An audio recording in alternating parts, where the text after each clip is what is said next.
Hello বন্ধুরা, শুভ নবমীর প্রীতি ও শুভেচ্ছা জানিয়ে আজকে ব্লগটা এখান থেকেই শুরু করলাম। দেখো, আজকে যেহেতু নবমী, তো বলেইছি তোমাদেরকে আগে যে আমাদের পুজোতে প্রতিদিনই এত ফুল দিয়ে পুজো হয়। দেখেছো কত ফুল নিয়ে এসছে আমার শাশুড়ি। এই ফুলগুলো কিন্তু বাড়ির ফুল, ঠিক আছে, বাড়ি থেকে বাগান থেকে তোলা ফুল। এইগুলো দিয়ে এভরিডে পুজো হয় আমাদের। আর পুজো বলে তো আরও বেশি করে ফুল হয়েছে, সব ঠাকুরকে মালা পরাবে। এখানে উনি ফুলগুলো বাঁচছে, কারণ বেছে রাখলে কি বলো তো, দিতে সুবিধা হয়। দেখো তো কেমন লাগছে, আমাদের ঠাকুরকে সাজিয়েছে। তোমরা জানিও কেমন লাগছে ঠাকুরকে আজকে ফুল দিয়ে এত সুন্দর করে সাজিয়েছে। পুজোটা সকালে সেরে নিয়ে এখন চলে যাব হচ্ছে আমি কি রান্না বান্না হবে সেই দিকে। এই ভাবতে ভাবতে আজকে ভাবলাম যে রুটি, পরোটা, লুচি এইসব তো প্রতিদিনই খাচ্ছি, আজকে একটু আলাদা কিছু খাওয়া যাক, যাতে পেটটাও ভরে আর আমার রান্নাটাও তাড়াতাড়ি হয়ে যায়। শর্টকাটে ভাবলাম চিড়ের পোলাও করব। দেখো, আলুগুলোকে প্রথমে কেটে নিচ্ছি। আলুগুলো কেটে নিয়ে ছোট ছোট করে পিস করব, যাতে পোলাও মানে চিড়ের সাথে একটুখানি ছোট ছোট করে দিলে ভালো লাগবে। তাই আমি তাড়াতাড়ি করে আলুগুলো কেটে নিয়ে, আর তোমরা চিড়ের পোলাও করলে জানো তো, একটু চিড়েটা মোটা নেওয়ার চেষ্টা করবে। একটা চিড়ে আছে না একদম পাতলা, ওটা না বড্ড তাড়াতাড়ি গলে যায়, ওটাতে কাদা কাদা হয়, খেতে ভালো লাগে না। দেখো, আমি চিড়েটাকে ভালো করে কচলে কচলে ধুয়ে নিয়েছি, যেহেতু এটা মোটা চিড়ে না, তাড়াতাড়ি নষ্ট হবে না। তো চিড়েটাকে ধুয়ে এই ঝুড়িতে নিয়েছি, কেন বলো তো, চিড়ের যে জলটা থাকবে, জলটা কিছুটা অ্যাবজর্ব করবে, আর বাকি জলটা যাতে ঝরে যায়, তার জন্যেই ঝুড়িতে নিয়েছি। জল ঝরে গেলে তাহলে কি চিড়েটার কাদা হয়ে যাবে না।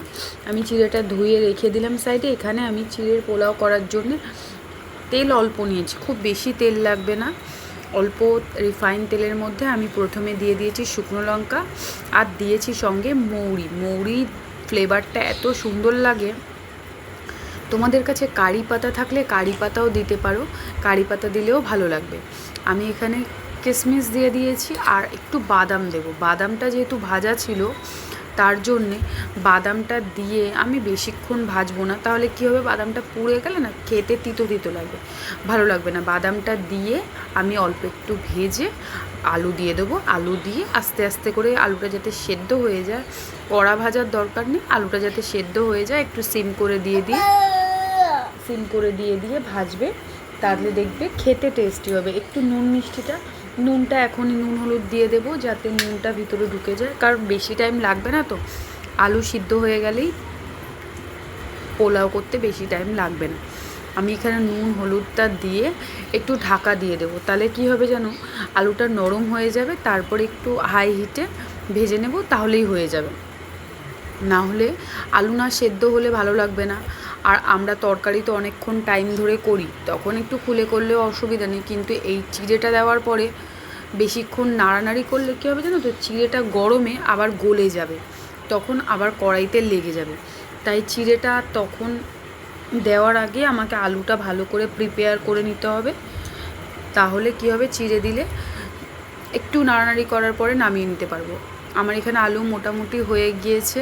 আমি এখানে কি করব, চিনি আর একটু জল দিয়েছি এই কারণ হচ্ছে চিনি দিয়ে একদিন আমি ভুলে গিয়েছিলাম জানো তো, এই যে জল দেওয়ার কথা মনে ছিল না। চিনিগুলো জানো মানে হিটে ক্যারামেল হয়ে দলা দলা হয়ে গেছে, কি ফালতু খেতে লাগছিল।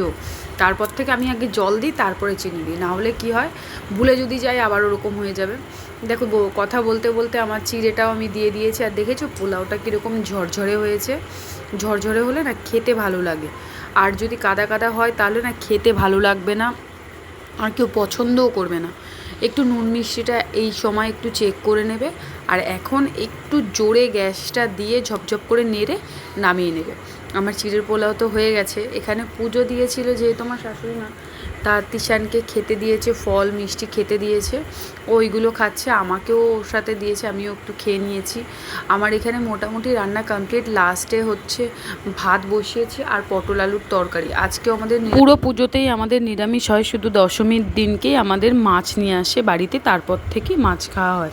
এখানে দেখো ভাজা করে নিয়েছি, 5 রকমের ভাজা করেছি, কুমড়ো ভাজা, আলু ভাজা, পটল ভাজা, মুগের ডাল, কুঁদরি ভাজাও করেছি, আর এখানে ভাবছি যে আর একটা ভাজা কোথায় গেল আমার, এই যে বেগুন ভাজাটা ম্যারিনেট করে রেখে দিয়েছি, খাওয়ার সময় ভাজবো, গরম গরম ভালো লাগবে বেশ খেতে।